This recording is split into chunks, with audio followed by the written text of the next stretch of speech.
Any questions over here? Right there, last question. So the competition this is really, honestly, it's very easy, okay? I can't emphasize that enough. It's not like you have to have any special skill. You do not have to come that day prepared with anything. The online thing and the in-person training will give you the tool set that you need, right, in terms of this is how we do it. Then on the day of the competition on the 15th, you will show up, you will be told what the problem is that you need to solve, everybody will get it at the exact same time, and you'll do it right then, right? And so it's not like, again, it's not like a science project where you prepare for weeks and make your little diorama and whatever, right? Like, this is just, you show up and everybody starts the competition at the same time, has the same tools available to them, has the same training, etc. Okay. All right. Is it on C-School basically kind of giving you a general idea of what it's going to be about? Yes, it's me training you on how to do it. Cool. That's it. Yes? So, will we be writing a paper to summarize our solution, or just explain what we think the solution is? Yeah, so at the initial April 15th presentation, you will just sort of present, right? So you'll present to a group of judges that will be me and probably a couple other people. And so it'll just be a verbal presentation. If you make it to the final round, then I would recommend, being a little more formal, having a PowerPoint presentation or something to that effect, right? Because that's where the $4,000 is at. So if you make it to that part, you'll want to take what you had from the 15th and just formalize it a little more, maybe test it a little more. Yes? The points that we get, are they relative to how well we do in the competition? No, it's just in absolute terms. All right, do your best, of course, but it's just doing it gets you the points. Okay.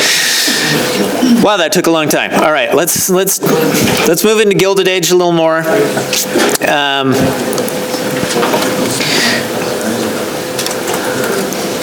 Okay, so let me pin this thing back onto me. I hope that helped.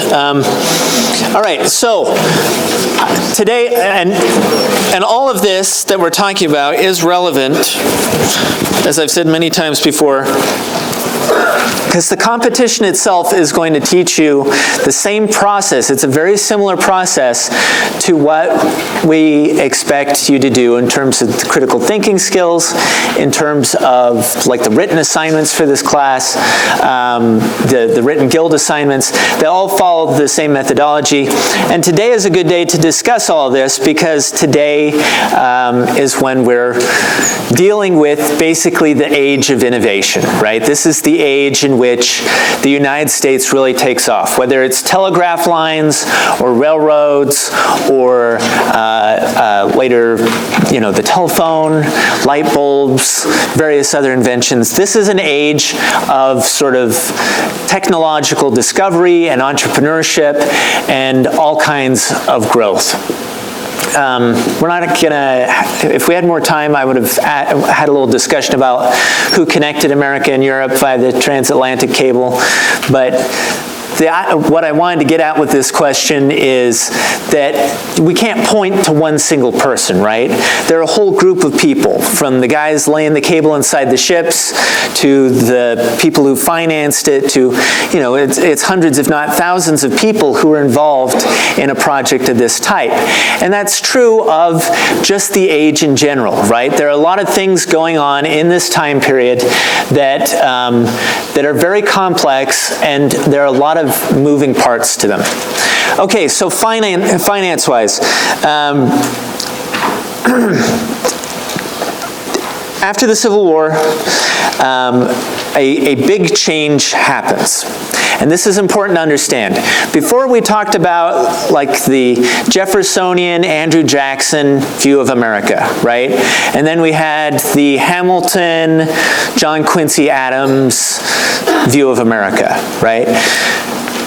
Well, before the war, it was the Jeffersonian view that held dominance, right? Like that was the main view. When you look at the presidency, it was usually controlled by Democratic Republicans, or Democrats as they called themselves later. After the war, from Lincoln on, it switches, right? And we become a Hamiltonian country.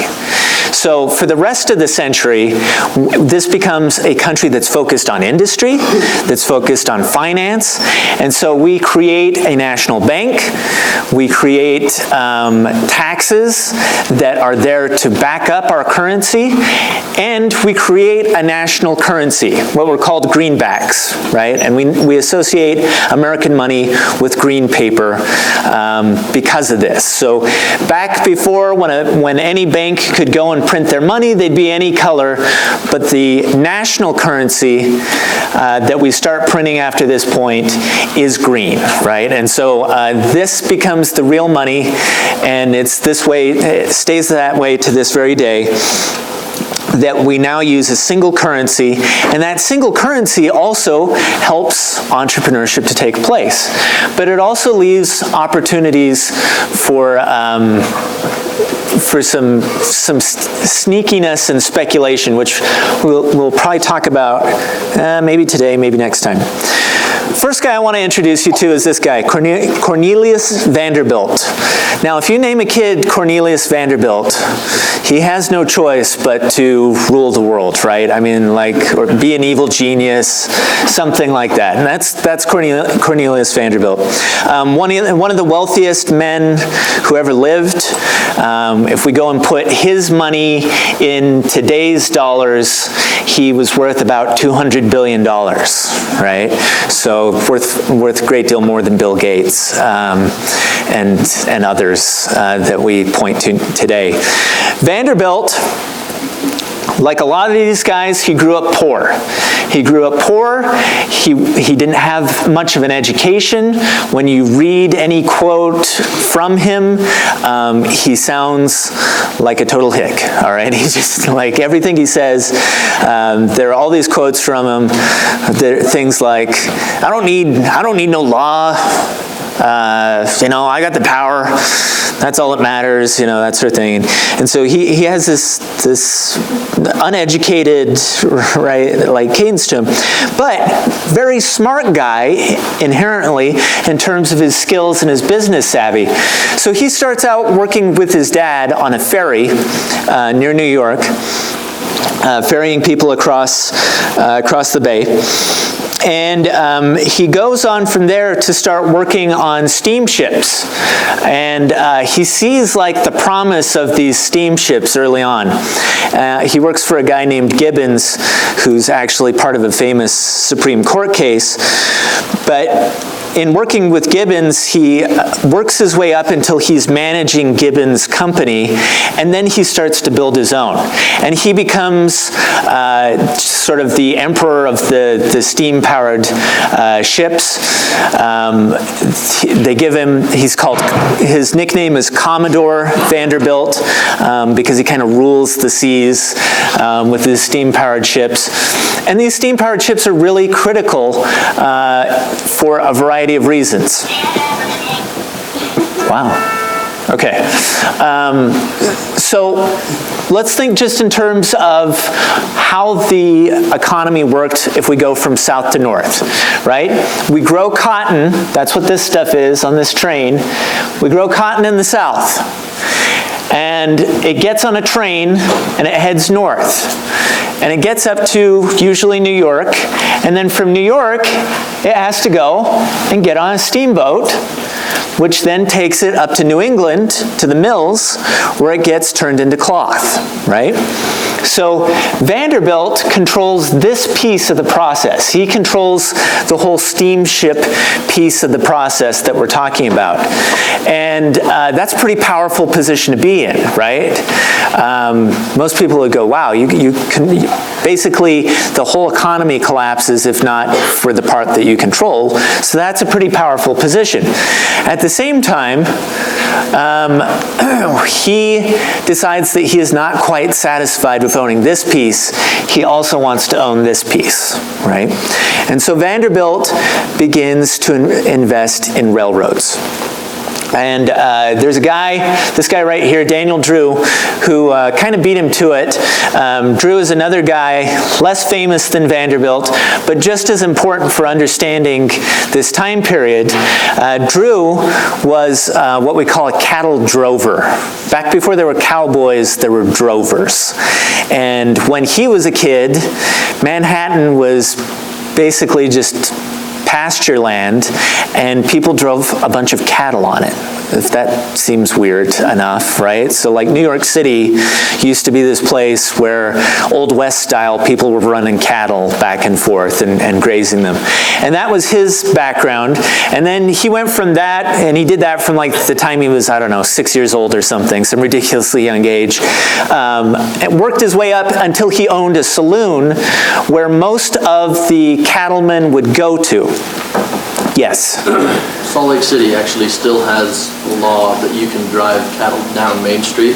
I think it's Main Street. And I know a guy that, just for fun, decided to do that from Wyoming down to Delta.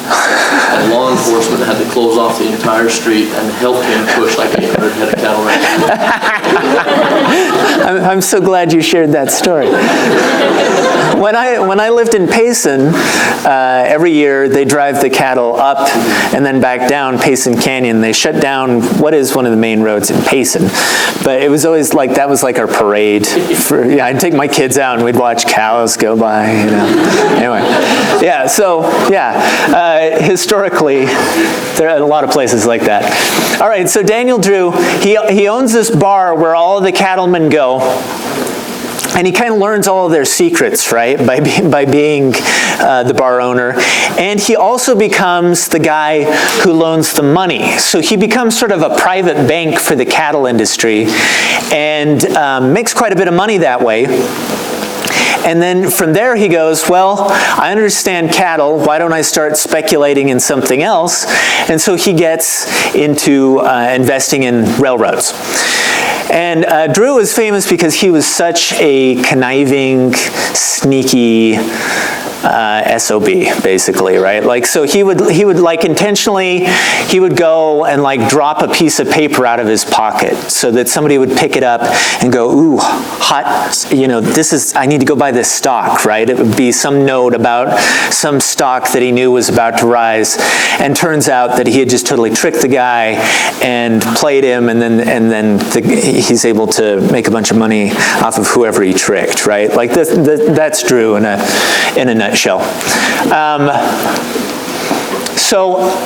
Vanderbilt's first investment in railroads is the New York and Harlem Railroad. This was a commuter railroad.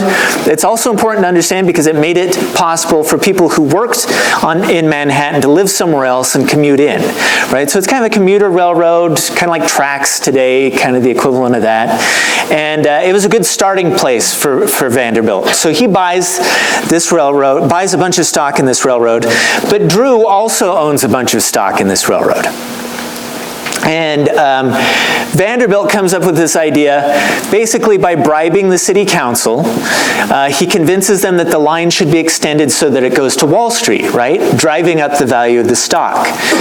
Whereas Drew goes, hey, good job. Meanwhile, he goes, I'm going to drive the stock down, I'm going to sell short, and I'm going to basically make a bunch of money off of ruining the value of the stock of the company instead, right? Because that's just the guy he was. And so he goes and, you know, tries to convince people that the deal isn't going to work, and then finally he winds up bribing the city council too, and they rescind their approval of the extension of the line. And but then before Vanderbilt can make good on the stock that he borrowed with his selling short scheme, Vanderbilt goes and buys all that stock and basically ruins Drew, right? Drew again, sneaky, was not above going and crying like a baby in order to try and trick somebody into giving them a second chance. So that's exactly what he does to Vanderbilt. He goes and in tears, right? Something that, very unmanly 19th century sort of thing to do, begs him for another chance. And so they do a private settlement so Drew doesn't wind up in jail, and they kind of move forward with their lives. This guy comes in, Jim Jubilee Fisk. He was as much of a character as he looks, okay? So he was just sort of he was a peddler, right? So like a guy, he came from a family of peddlers, people who would go down the street and like shout, hey, I've got whatever for sale, and try and get people to buy their stuff. And so he was like a showman, right? And he was on Wall Street, and he was very good at sort of just messing with people, right? And he was an ally of Drew, and they both had, along with this guy, Gold, or I'm going to say Gould because there's going to be a lot of Gold and Gould that will go on, and we need to distinguish them.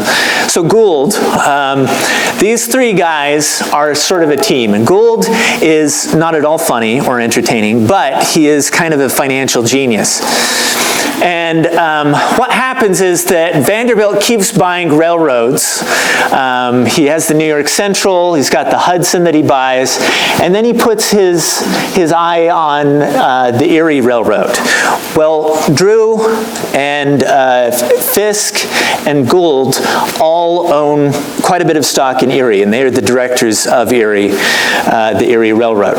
So what happens is that Vanderbilt invests, and then these guys basically try to trick him. There are a lot of different pieces to what happens, but they try and sell short again. Drew tries to sell short again, does the exact same thing he did on the other railroad. Vanderbilt forgives him again. Drew says, please just let me keep my position as treasurer. I'm an old man, even though he was younger than Vanderbilt. I'm an old man. I'm desperate for the income. Just let me stay on as the treasurer of the Erie Railroad Company. And so Vanderbilt says, okay, you can stay on as the treasurer of the railroad. But then what these guys do is together they try to completely outfox Vanderbilt, and they do a very good job of it. So they turn their printing press on because Drew has the position as treasurer, and he prints out 50,000 new shares of stock in the company, right? Lowering the value of the stock. Vanderbilt, as soon as he buys stock, Drew prints more of it, right? And so they're like in this game. Vanderbilt eventually is able to hire enough people. He hires a sheriff to go and arrest these guys. They leave, steal all the money from the railroad, head to New Jersey, get to New Jersey, use the money that they've stolen to bribe the New Jersey legislature to allow them to incorporate the company there. Then they send back Gould to New York to go and bribe the legislature there to protect them from any legal consequences of what they did. Vanderbilt gets in a bidding war in terms of who can bribe the New York legislature the most in order to get what they want. But in the end, Vanderbilt goes, you know what, it's not really worth it. And he backs out, and he lets them keep their railroad. And a few years later, he finds a way to use the fact that the Erie relies on his steamboats to ruin all of these guys, right? So this is a good example of the way that these guys operated, right? This constant racing and fighting. As we start next time, we're going to deal with these guys, sort of the captains of industry, or robber barons, however you want to think of them. Vanderbilt, who we've talked about, Rockefeller, Andrew Carnegie, and J.P. Morgan. And then we'll talk about the lives of the people who actually worked for these people.